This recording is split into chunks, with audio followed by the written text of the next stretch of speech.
Well, good morning, everybody. I'll give it that time to let people log on. Won't to put too many links in. I notice Facebook and a lot of people report me, constantly attack my links. Doesn't matter of what caliber or absolute credibility. As I go through all of my reported videos, Richard Albert's in there, even though I'm tagged with absolutely all the Canadian media by one of the greatest legal minds in Canada.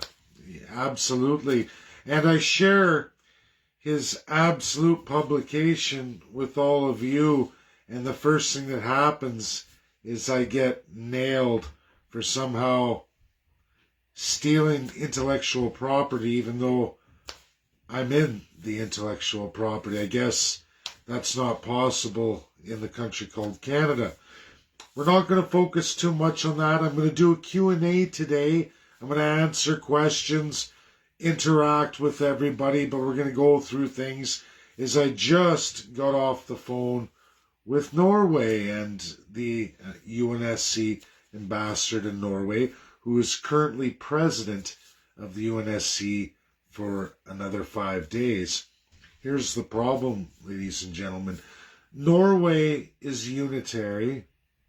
We've gone through my paper in that, as well as they are a crown, customary law, embedded institution. That's what they are. Extreme tax rates. They have, like I said, a unitary system under a monarchy, constitutional monarchy. However, and they have a royal family all of their own. However, their centralized system is in a very small country. Country used to being ruled that way because they don't have a massive population.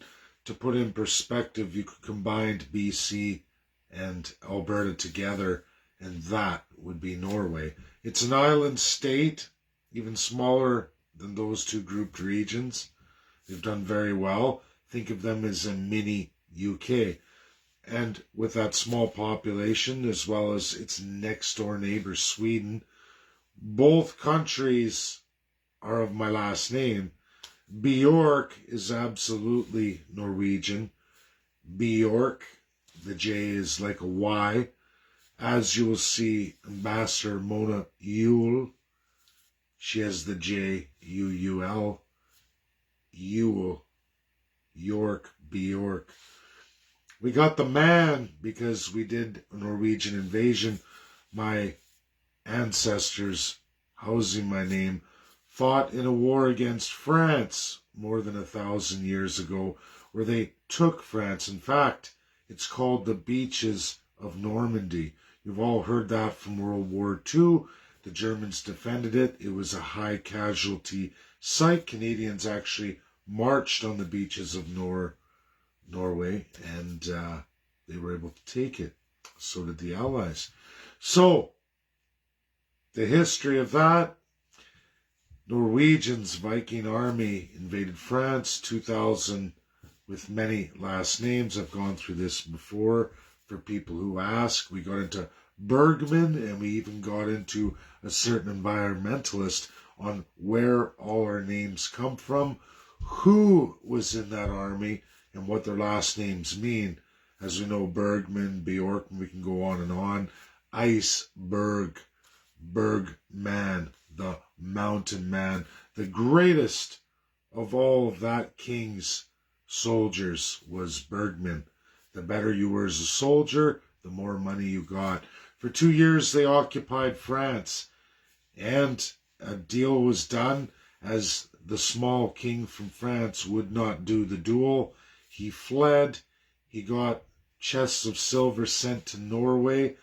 All of the families in that 2-year occupation of France under that Viking king, when they returned home after the 2 years, there was no home in Norway left for them.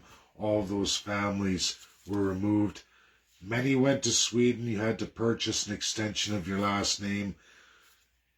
The Viking peoples of the time, they just didn't change Bjork or Berg. They just added man, son, goes on to rub. There's many other names as the money dwindles, your name goes down. Even the prefix kind of gives you a general understanding of the clout of your name.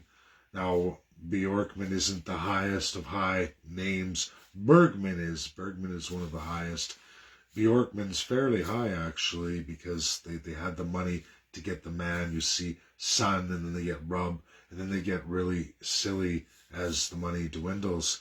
And you will find that there is a certain celebrity environmentalist child from Norway, and I've already published this, but the reality is when you translate her name in real Norwegian meaning, the last name means lousy soldier.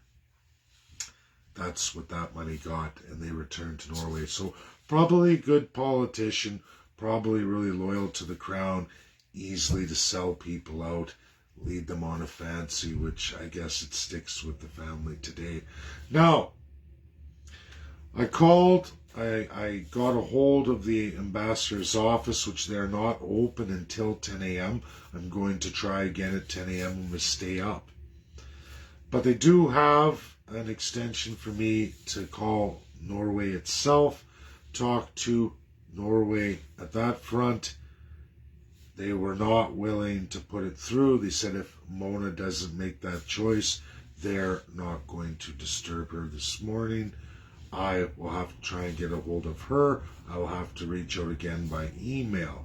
They have it. It's recorded. It's logged with the instructions to please hand it out to the general members of the Permanent United Nations Security Council. Absolutely Russia and USA. Now, whether they do or not, I don't know. We'll find out at 10 a.m. But again, everybody, my paper outlines for USA and Russia as one, they are two states who are not unitary, they're federal. Now, there are a number of nations, 27, who are federal, meaning they have a division of powers. However, many of those have the second problem attached. Crown customary law, meaning monarchy, meaning a divinity of an executive over the people, usually highlighted by class structure, okay? Now, this is a problem worldwide. It was addressed in the UN Charter of 1945. Norway gets strike one and strike two. Not good. When they read the paper, they read the 18 pages. It's not looking good for me on that front. Will they do the right thing? I don't know. I'm going to try again at 10 a.m. when they will answer the phone, and hopefully I'll get some kind of confirmation for all of you at that time. Otherwise, I have to wait till February, where Russia becomes the permanent member that they are, but also the president of the United Nations Security Council. For those who don't know, this is the highest institution in the world, and of that select council in international law, the 5 allies absolutely and ultimately have full authority over the entire world. That is the promise, that is the commitment by every UN state in the entire world. You can't become a member, you can't get all the perks and benefits unless you agree to those terms. Read the UN Charter 1945, you'll find out.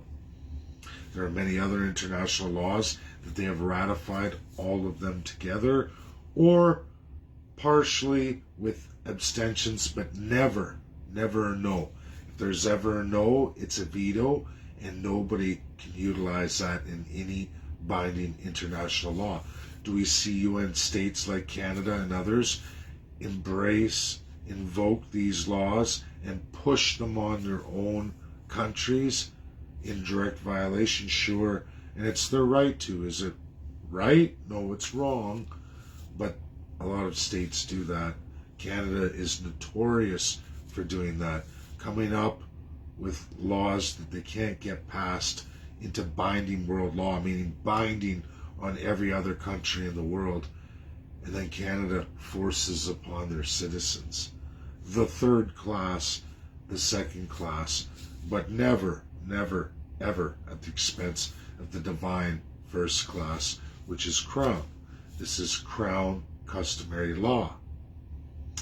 Russia and USA, if you've all read my paper, do not practice customary crown customary law, sorry. They don't practice it. They haven't had it in their institutions for USA. The last time they dabbled with it was Haiti, 1934. And the Monroe Doctrine brought them right back to the light. And that was the last time in all of American history that USA ever participated in the crown customary law. Russia, as the former Soviet Union, and all of their database and all of their history, 1920, with the Republic of Georgia, at that time a monarchy, constitutional monarchy of Georgia, which they took in 1920 and abolished all crown. That is the limit of Russia's knowledge on crown. USA is something very, very limited, a little bit more than Russia, but both of those institutions, federalist with absolute division of powers, both of them with their states, their regions, and some republics. Russia and USA gave full autonomy, self-government, self-determination, meaning a division of powers articulated by a state or regional constitution. Meaning the federal has a constitution and a set of powers, whether more democratically for the USA or more autocratically for Russia. The reality is there was a whole other half constitutionally empowered of the regions. To put it in perspective today, 18 of the regions of Russia have mandated vaccines, vaccine passports, and all kinds of other narratives. In the 84, it started with one. You can go on my Facebook, you'll find that. You will find not very much knowledge on the regional constitutions of Russia. It's in Russian, it's almost 8,000 pages, not words, pages. And I need interpretation for that. I'm hoping to make a deal for Russia to get those, bring them back to the United States of America and Canada, to a couple institutions in Canada I trust, a couple academics, and many, 28, and many more academics in the United States of America where I know they will utilize it.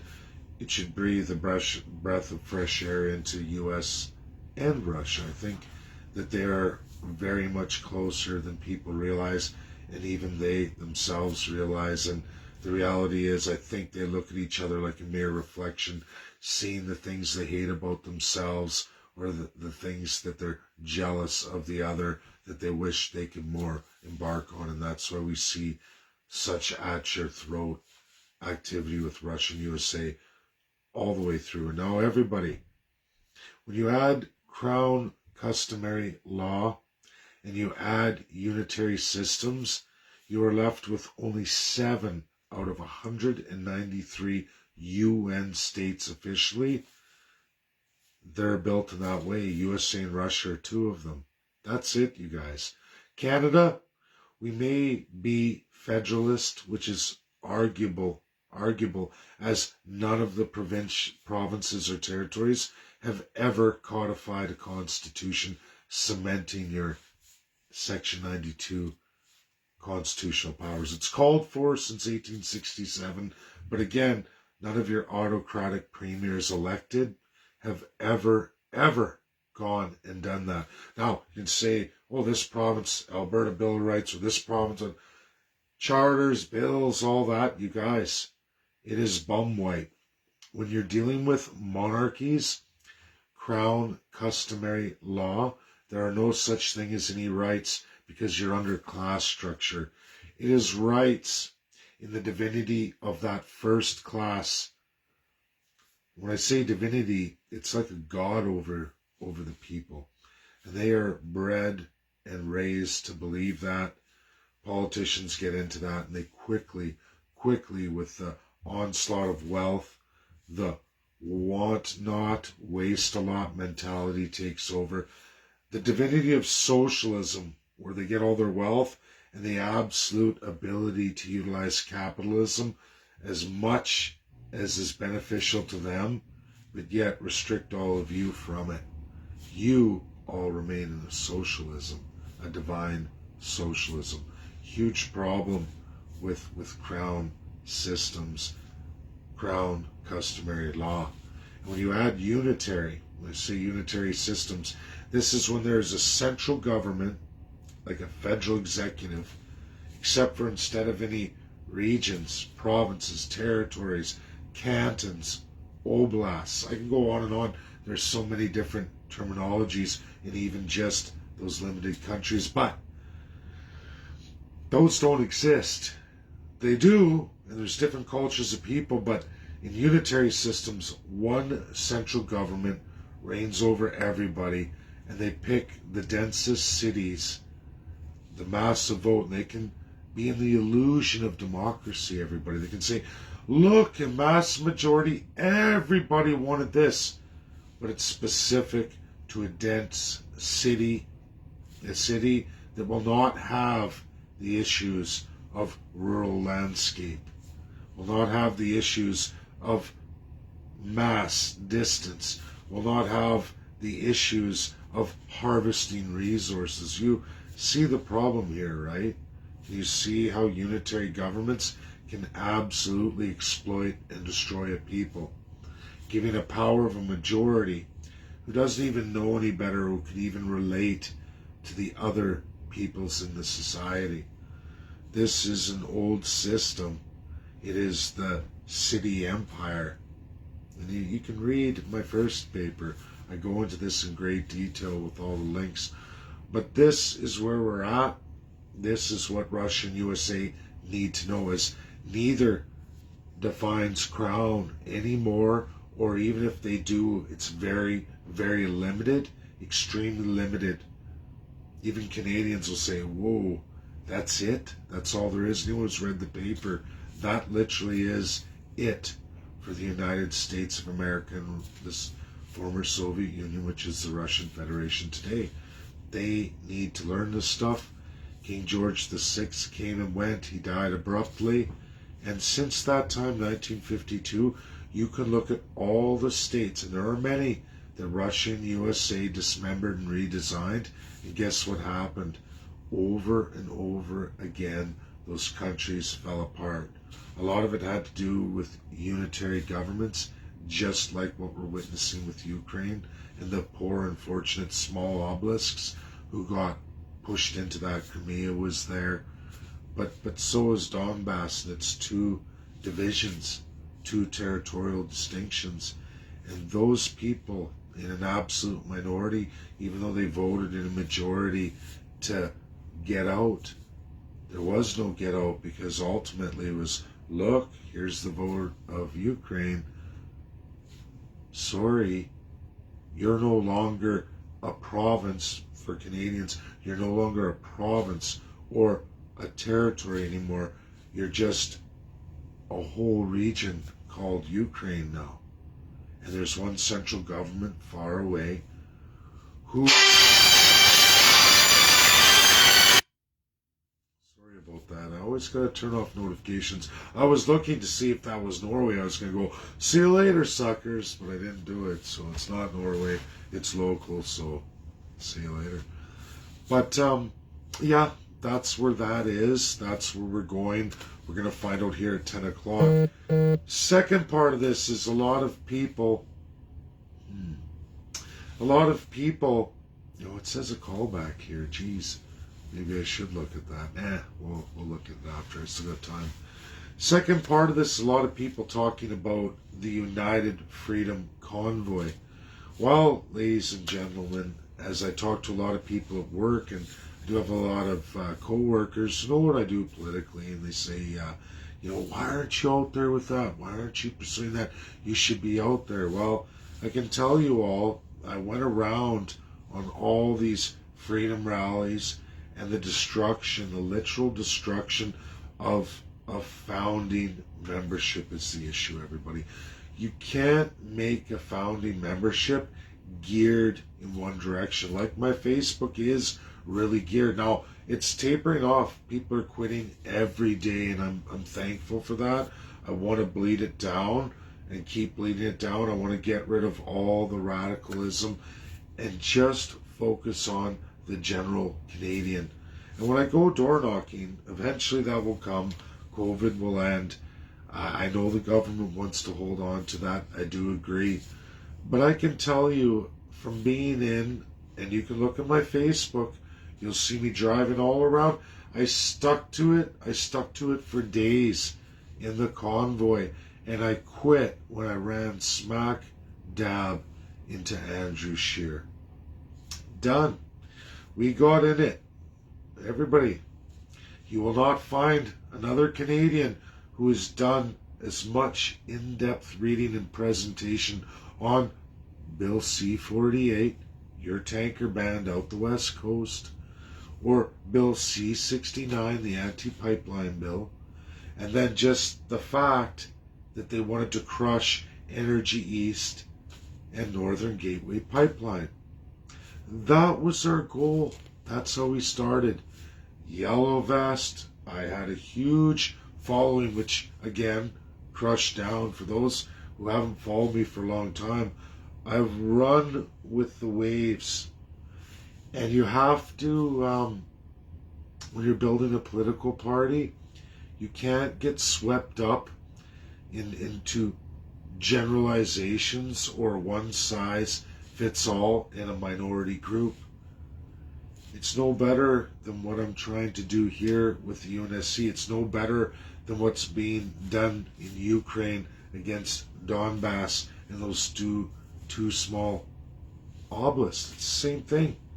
You can't take a small group of people and force that will on everybody. You're destined for destruction. You're not going anywhere. United We Roll 2019. I just gave you the narrative of absolutely what we were all about and how it started. And you know, by the time it reached Ottawa, after an interception with Andrew Scheer and others, by the time it reached Ottawa, it was painted in racism, perversion, anti-immigrants, anti-racial this, far-right groups, painted, blasted all over.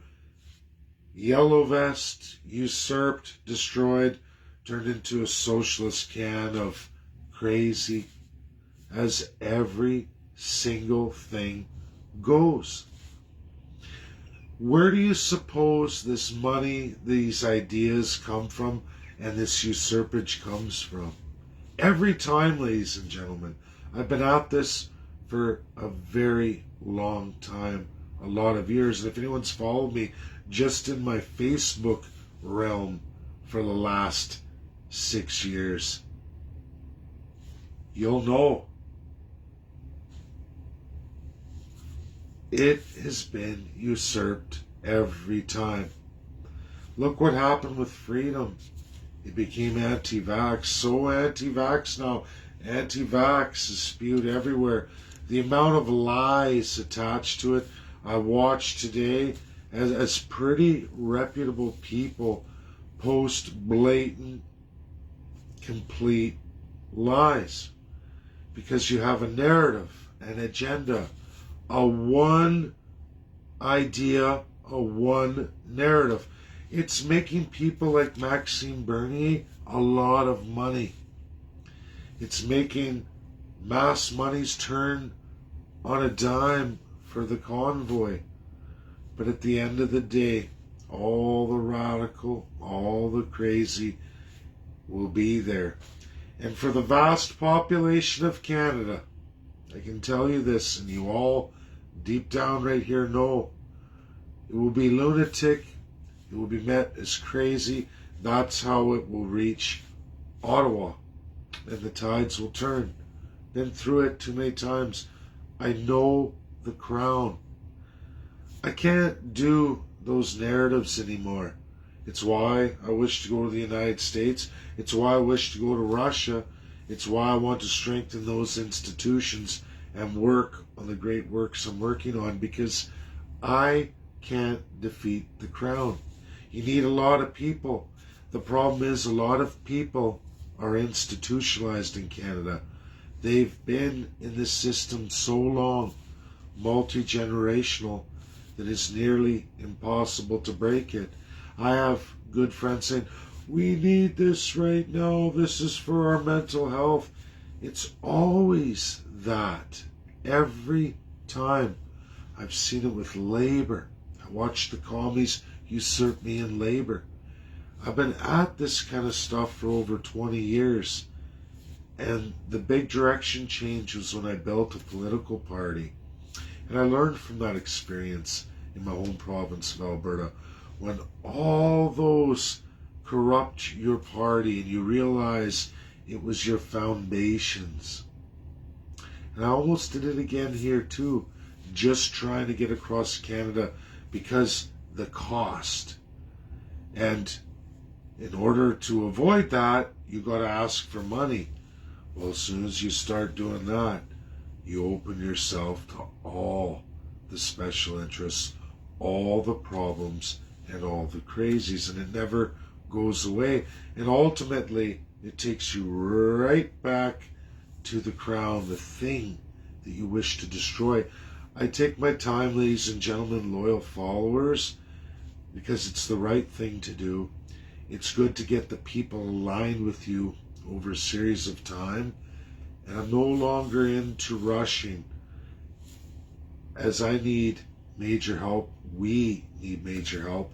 We need key people. And it starts with the founding membership of the party, because if you have a founding membership, this is why I don't care about following right now. I care about quality people coming into this party. That's how it has to start. It can't be people who fall into fancy, who are easily manipulated, or by institutional design, easily mold into that system, because they will ruin you and the party, because it's just like a business, so to speak. Two separate legal entities. There's the party and its board. They're two separate things, and the people that you put in the board can destroy that entity, the party. Once you make that, it's hard to stop a rot inside it. It really is. If you get key people, smart people who can think outside the box, and I have so many of you, and I'm lucky for that. But what good are 300, 400, or 500 likes and loves, 1,000 likes and loves a day, 2,000 likes and loves a day, if of those 2,000, only 10 or 15 are intelligent, can look at policies, articulate policies, and see all the sides, the angles. We don't all have to be the same intelligence level. It's not about that. It's being able to see other people's side of things, seeing an argument for all its different sides, being able to come together, agree on something, or even if you don't agree, accept it and move on. I had to do that with the Alberta Independence Party. Many of the policies I didn't agree with, but I still had to formulate them as per the majority and make it work. And I did. The media even said, is this a left or right party? They got some real serious left style policies. Then they have some really extreme right policies, and then stuff down the middle. It was beautiful. It was one of a kind. And I wish to do that again, but this time it's absolutely cementing a founding membership, which is a federal requirement. You think 250 people should be easy, right? I can tell you that Maxime Bernier's founding membership party is not the one where you all sign forms to buy a membership. That's not the legal registered party. The founding membership party, registered with the Government of Canada, is identical to the founding membership of the Conservative Party of Canada. That was all done long before Maxime Bernier rolled out everything. He even, because of the break from the Conservatives, and he had the people there, but they needed a way to get money. Now, I know another federal leader who was approached, and I'm not going to say his name because I don't have permission. We've talked many, many times. He's resigned from his party now, but he was approached, and it was all over the money, combining the parties and getting the legal ownership for himself. For himself, not for that founding membership. Which is wrong. Which is wrong. And it's all too common for all of the political parties in Canada, federally. Provincially, they have a whole different design, so to speak, but ultimately, those legally registered boards are fully autocratic and can literally, under a leader registered, can do anything. They don't have to hold leadership reviews. They don't have to change leadership. A leader can hold the party for as long as he or she wishes, because that's divinity of the crown. That is crown customary law. That's federal and it's provincial. This is the truth. I know I built a political party from scratch, and before I understood, I had already been usurped. I went through that. You can go on my Facebook, you can find that. This time, I am not going to let anything come in, and I will take as much time as needed to get the 250 people that are righteous. After that, there are literally 3,000 positions from that party board outward and founding membership. You get into EDAs, each and every federal riding, the 338, each has a board, a contract with the party and vice versa, a roll of that, societies. It gets huge, huge, to say the least. Massive undertaking. But it's that founding party membership legally registered that has to be well established, articulate, and intelligent Canadians who can look at all the issues and not get swallowed up into singular modes, into radical agendas, or go full lunatic. Can't have any of that. You have to take your time. Now, the system's designed that rich, wealthy citizens, and this is under Crown customary law. USA has no idea, neither does Russia. But in Canada, for example, there are 3 Crown customary laws in political parties. 1, you're a famous Canadian. 2, you're a personal friend of the Prime Minister. Or 3, which is what I had to do, you can run a majority in an election. That's what I had to do, which nobody ever does because it's virtually impossible. But I was able to do that with a core group of people, a huge undertaking that no third-class citizen, no working Joe Jane has ever done before. I was also the poorest leader of a majority-running political party in Canada's history, by far, by far. That's my video today. I hope that helps a lot of people, and I'm sorry if people don't like the idea of me not joining the United Freedom Convoy, but again, everybody, being down that road. So I'm going to do Q&A. I'm going to let people ask questions, and we'll go through it. If there is much. A lot of people came and went. Oh, here we go. Oops. Oh, somebody said, okay, Jonathan says, oh, why is it doing this? Jeez Louise. Okay, Jonathan says, how is royal customary law even able to exist after World War II? And why wasn't it dissected and understood in 1940 and left uninvestigated for all this time. It seems to me that the royal family is the evil in the world. Well, yes, Jonathan, empires have been around for a very long time in world history. The colonial side, the colonialism change came in 1300, and it started actually with Portugal, a real distasteful, ugly side of city-states, basically, who became empires by getting other territory and being able to feed those cities, grow them. And of course, cities could build large, big armies, have the ability to organize that and go invade other territories. So build and expand your empire. Colonialism that came with that crown is really the ugliest side, and that was addressed, as you say, in World War II. Absolutely.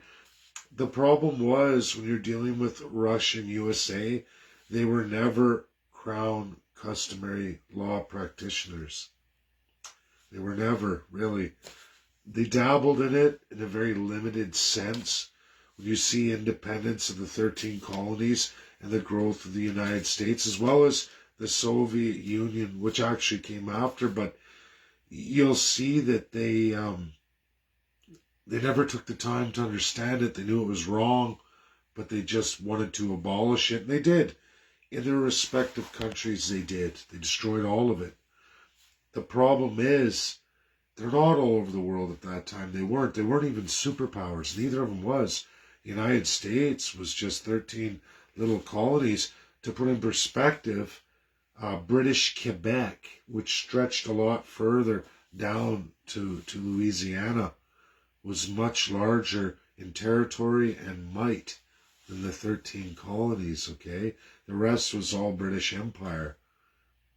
So understand, these America growing into the superpower it is today, and the former Soviet Union that grew into the power it was and now is the Federation of Russia, different governing system. Those unitary systems, free of crown, are accidents in a time when it shouldn't be, and they grew to superpower status because of Colonial War I and Colonial War II.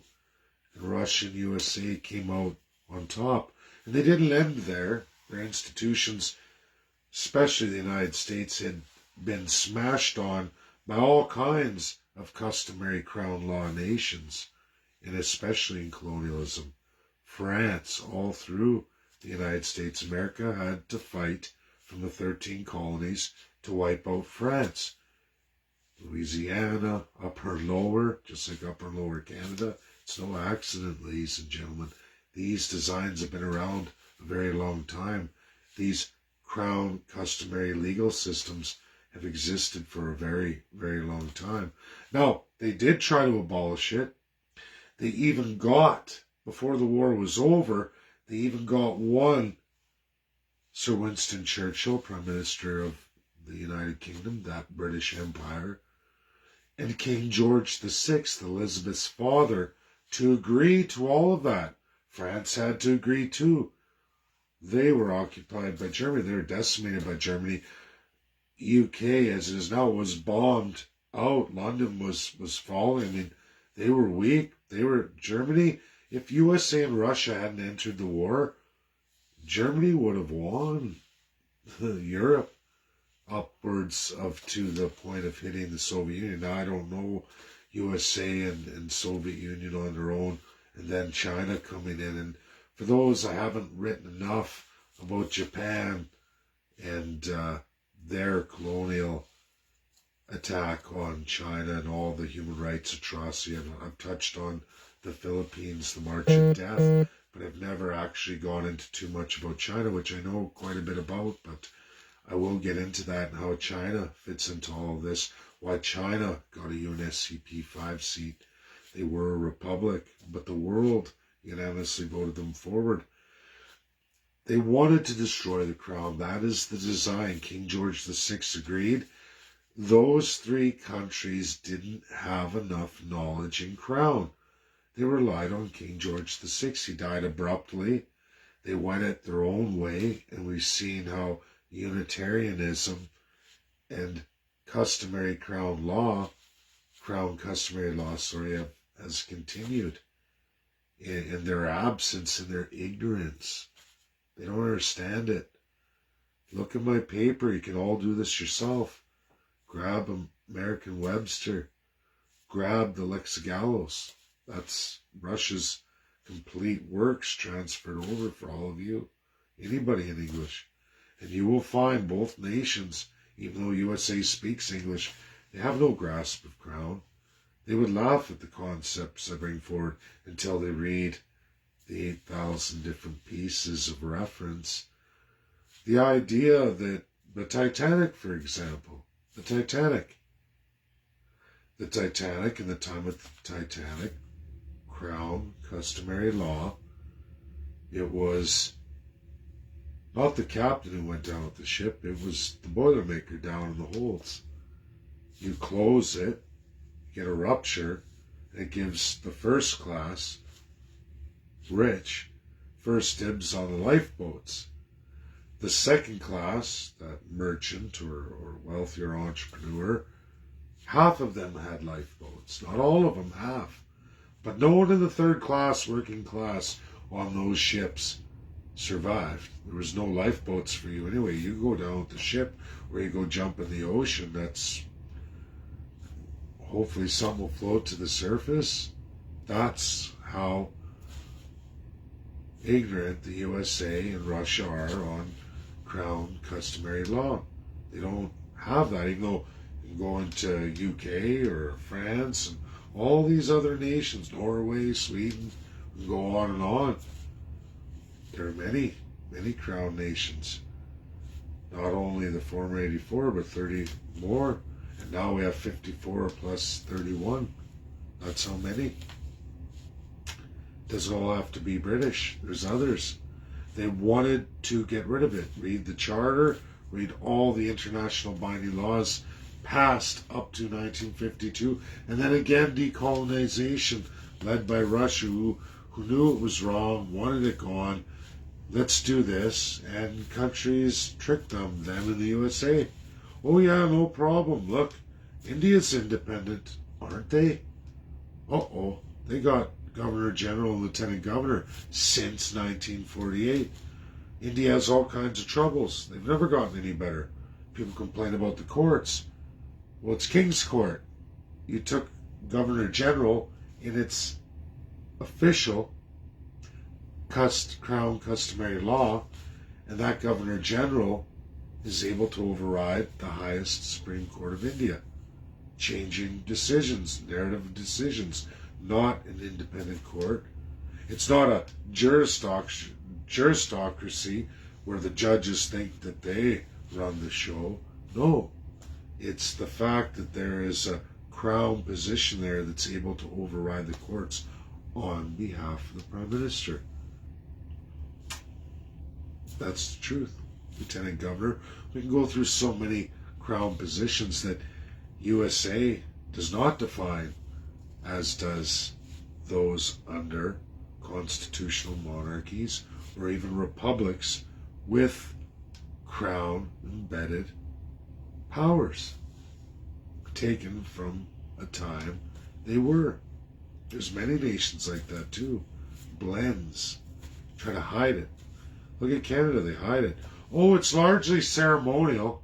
They just run all our courts, run the military, the police, the RCMP, who are military police, as well as your federal police, as well as provincial police, and where needed, municipal police. Guess what, everybody? That just defined Nazi Germany's police structure during the Nazi regime, who was also crown, customary, law empowered. That was Germany. The only success well, not the only. There's a few. There's other successes World War II, but again, it ends in 1952. Germany, one of the first. Japan there too.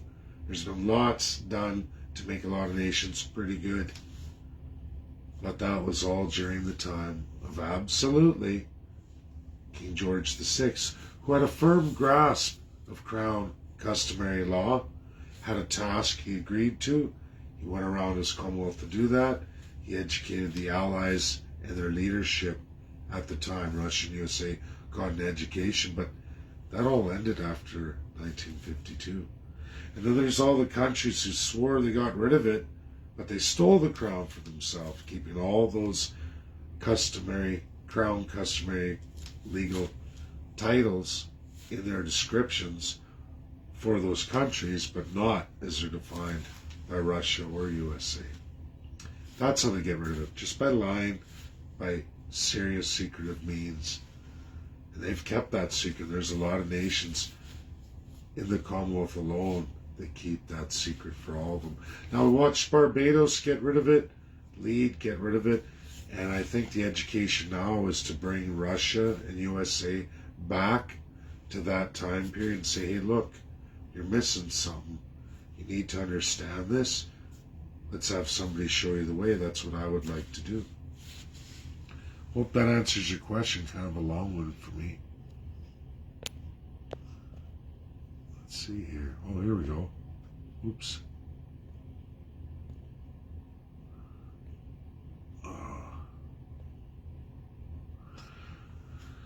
Okay, that one, did I lose one? I don't know why this isn't scrolling properly.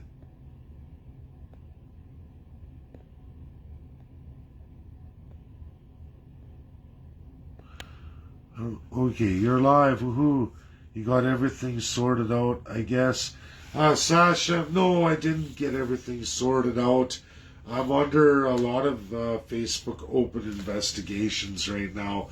A lot of them do come back in my favor. Most of them do, as I'm not toasted. But there's been a few over a series of months where about 3 to 5 months where I was muted, lost all my powers, and I continually get attacked. It's unbelievable. Look at, as I showed you, just a January report. Last month, I had 8 of them. They go Christmas Day, Jesus, like, wow, that's nuts, you know.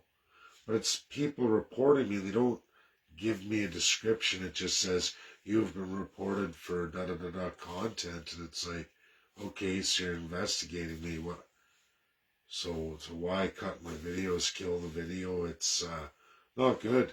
There's a lot of bad people there, and there's a lot of bad government and people attached to it who will report you, whether you're telling the truth or not. And that's the problem. Whose truth? You know, I try to give it always honest to everybody. I don't pick sides. I just tell the truth. And I found in the world stage, I keep going further and further, everybody. And I have goals. Oh, okay. Can the Governor General boot out the Prime Minister? Yes, the Governor General can boot out the Prime Minister.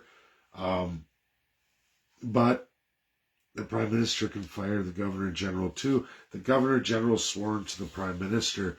That's the basis of our party, is to have a shadow Governor General and the Lieutenant Governors. And what would happen is, upon election, let's say we won an election, we bring our party forward.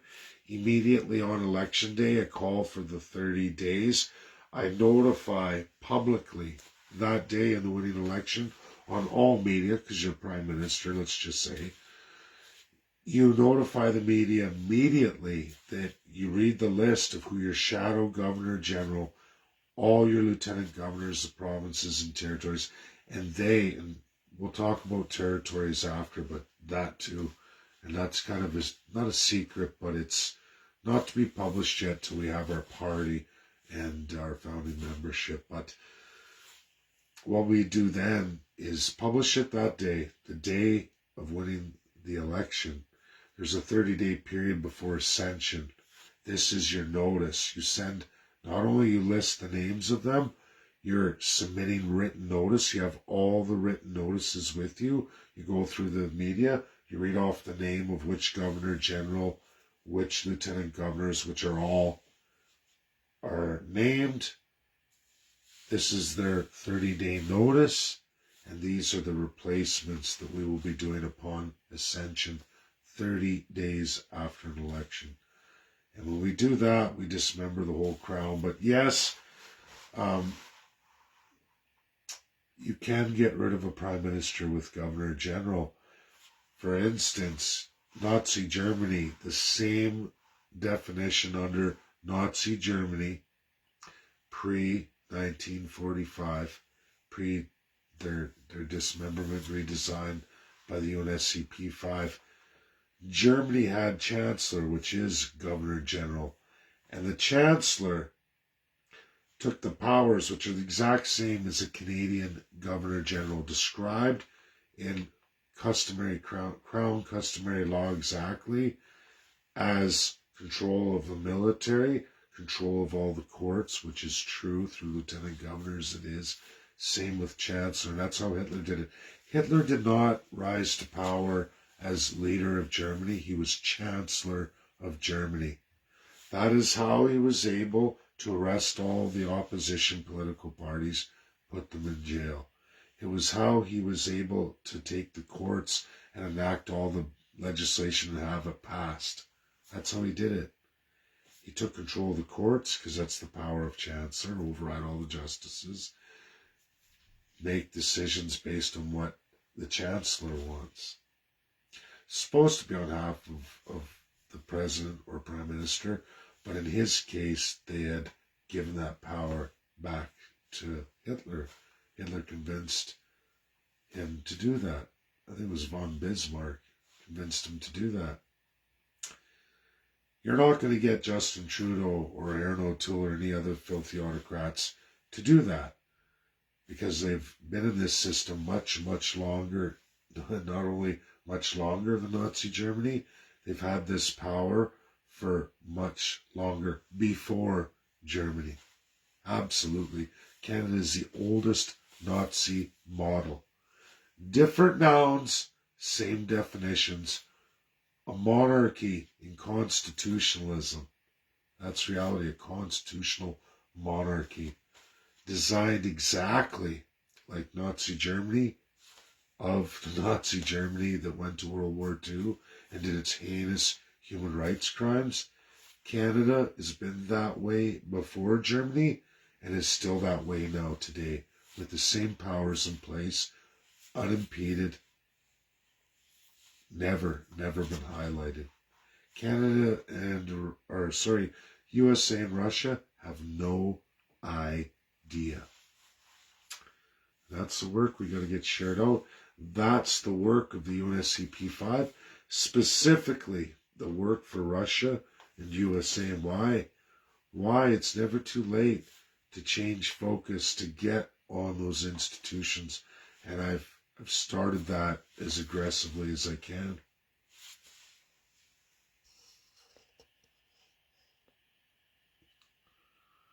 You just went mute on. Did I go mute? Uh-oh. Let's see, anything else? I don't know what's wrong with this.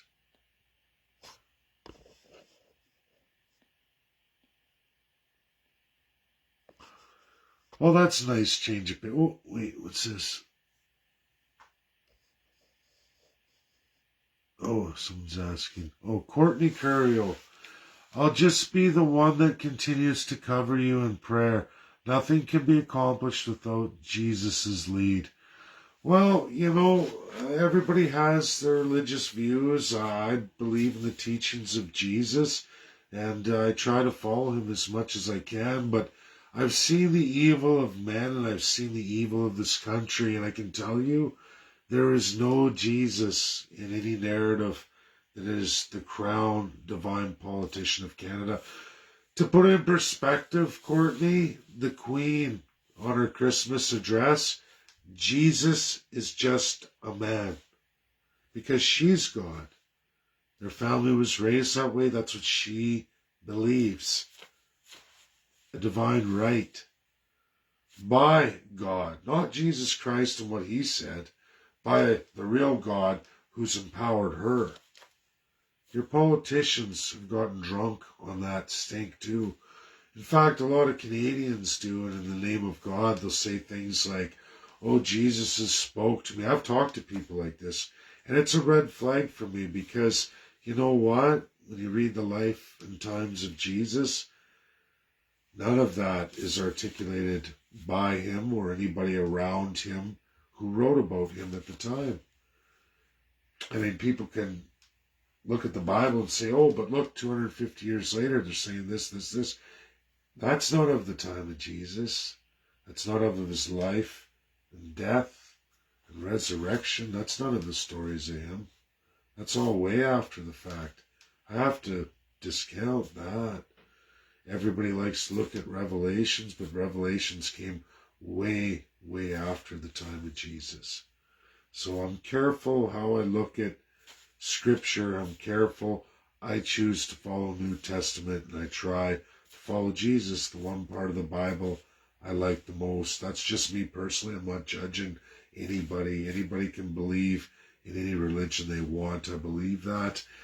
I'm with Tina Maravich, a Treaty Indian, believes in the Creator, and I'm okay with all that. I think it's all one and the same, as long as you're not advocating evils or divinity of people or all these things that Jesus talked about, and he finished with love. As long as I see people preaching love in religion, I'm cool with that. I'm not going to get on people's cases and whether, oh, it's Jesus. Well, that Jesus told us to, treat everybody as we want to be treated. And if nobody's hurting anybody, why should I persecute or hurt them? Pick up the stone. Do you know how many stones would be hit at me if I was one of those who picked up the stone and threw it? I mean, I do it sometimes in my life. It's a sin, I guess, but, I'm human. It's, oops, sorry, lost it, But other than that, you'll never hear me saying I'm God or God spoke to me or this or that. I believe in him, and I believe in Jesus and those teachings, and why not? There's nothing wrong there. Are there other religious texts that get taken way out of context or way out of the realm of what anything Jesus teach? Sure, there's a lot of religious people doing that. I believe that to be wrong. I don't need a voice to come talk to me or a light to shine in my room to tell me. I just know it right here. Call that the Holy Spirit. Call it what you want. Call it just understanding or faith. But that's what I believe. I don't believe in hurting people. I definitely don't believe in the government of Canada as it is, the country of Canada as it is. The further I dig, the worse it gets.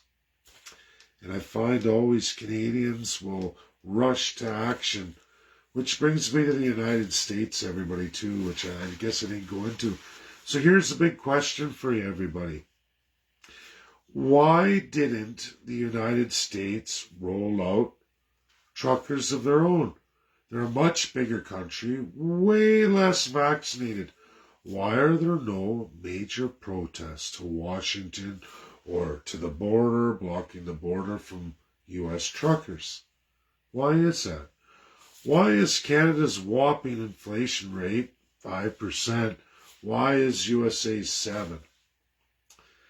Well, ladies and gentlemen, USA did not reduce wages. They allow wages to grow. They don't have the massive immigration plan that Canada does. And America is America first. America first. That is not Donald Trump. Donald Trump brought it back to life and threw it out there and tried to own it and make it his slogan. The USA decided to be America first in 1924. Go look it up. That has been the policy and strategy of USA.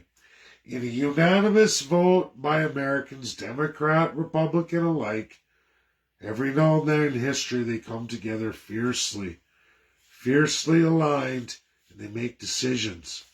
And that's called America First. Now, has Donald Trump's policies of America First come out? Sure. And what does that mean? Making it in America. Do you think USA cares if American truckers deliver parts to make manufactured goods in Canada? No. They've already been diverted, by the way, everybody. I can tell you, as someone who's mastered USMCA, right now those truckers are all diverted to Mexico. They just signed a couple weeks ago, way before Justin Trudeau's BS. They signed a cross-border, no problem, shake hands deal through the USMCA. All those truckers can now go without being stopped, harassed, whatever, can drive through each and everybody's region. Used to not be allowed for Mexicans. Now they can. Now they can. They can go and deliver straight to destination in the USA. You've already lost, Trudeau. You've lost a lot.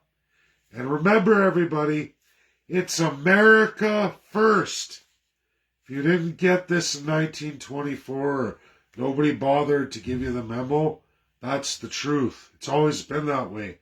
Has Donald Trump made it stronger with a lot of his policies? Sure, he strengthened it back up. America got weak. Americans love it. And again, inflation's high. Americans are upset with Joe Biden.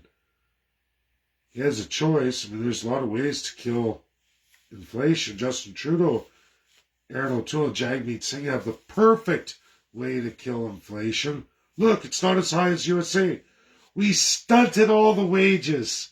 Went through specific regions who weigh a lot less with our friends. Bipartisan. Geez, golly good. Jason Kenney already started this for Justin Trudeau. He hacked and slashed Alberta's wages. All the overtime destroyed Alberta's revenue. They borrow a massive whopping amount, and people are trying to tell me, oh, but oil prices, look, $70 a barrel for Alberta. The lowest price in the entire world. And there's complex formulas. Oh, it's because of this. And then when that doesn't work, oh, we got Trevor Toomey says it's like this. But yet we got Iran, everybody, who wishes to build nuclear weapons, blows away whoever they want, commits huge human rights atrocities, gets caught building more nuclear weapons after breaching deal after deal. Destroyed a people's, one of the worst human rights violators going. They're getting top dollar for their oil. Way more than Alberta. So these economists, these crown colonial liars, these crown customary law embedded evil autocrats know the score. They're paid to sell you a load of crap, like everything they do. Canadians walk forward, they fall face flat, boom, right into the poop pile. Every time. I don't mean to be mean. You can go look at my history. Go way back to when I was a younger man. I've led some pretty cool things in my life.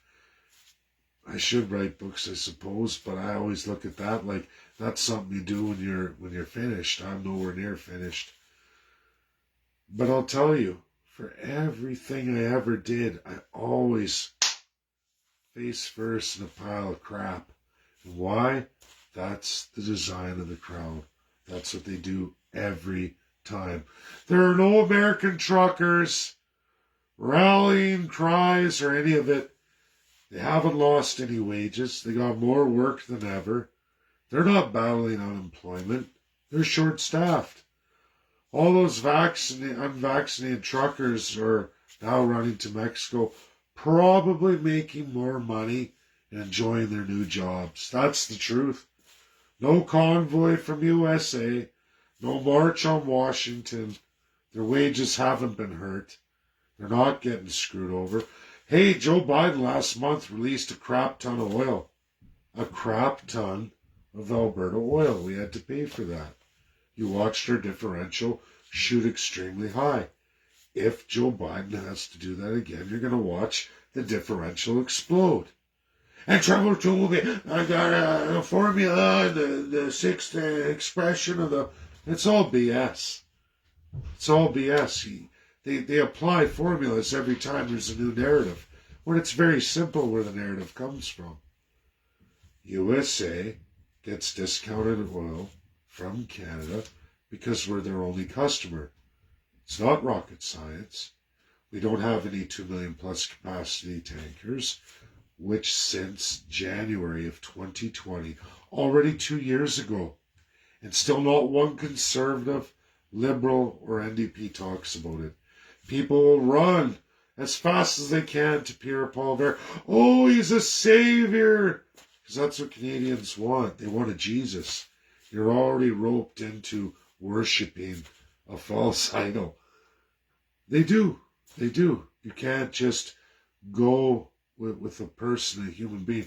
It always has to be blown up. Just like the convoy. There's 30,000 trucks. There's 30,000 trucks on the road. When it'll probably get up to a few thousand. I'm not a liar. I was in the Alberta portion of the first United We Roll. Sure, hundreds of trucks and then a whole bunch of other trucks and cars. But for rigs, it was a few hundred rigs, which is no joke.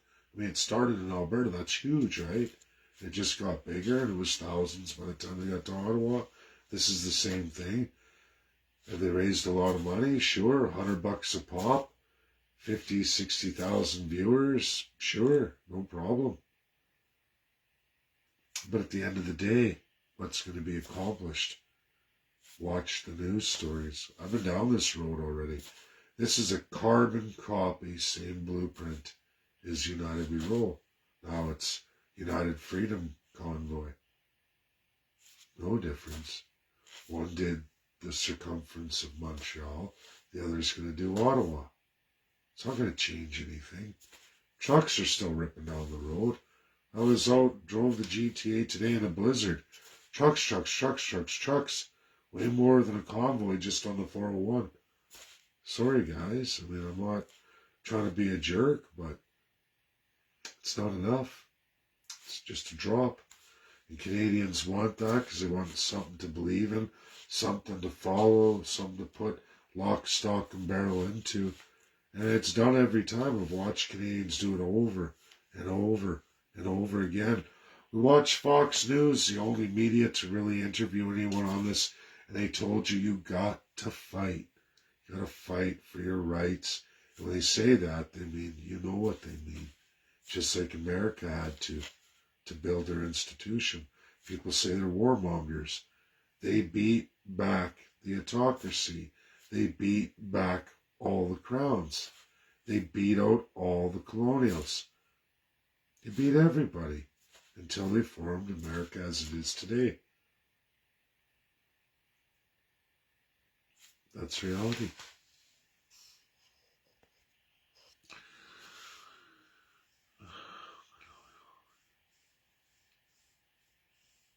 Okay, so I know they wanted to get rid of the crown, but now knowing all these facts of what really happens, what will they do now in 2022? Will they intervene?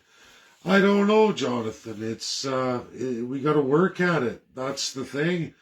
Nothing happens overnight. To take down South Africa took 9 years. 9 years in the UNSCP 5 when addressed.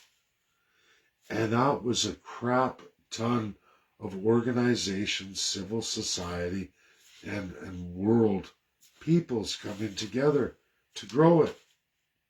I don't see the bells of change for Canada, and they don't enforce their will. They don't. They don't. We have to do it. We have to build a party. We have to win an election, or we grow something, but it gets hijacked every time. Watch the Freedom Convoy. Watch it. The United Freedom Convoy. Watch the narrative, the signs, and all the crap that is left at the end in Ottawa. Just mark my words. It's no different than United We Roll or any other narrative that's ever been done. The Crown knows this playbook. They've been dealing with it for more than 1,000 years. 1,000 years. Since Robin Hood, the story of Robin Hood. The Charter. What did the king do? Who makes the king follow the Charter? Soldiers attack. Is everybody good now? Are we going back to square one? Yep, keep your Charter. Might as well use it for bum wipe. That is always how it's been. This isn't new. It's not communism. It's crown, customary law. That's the truth. Been around forever.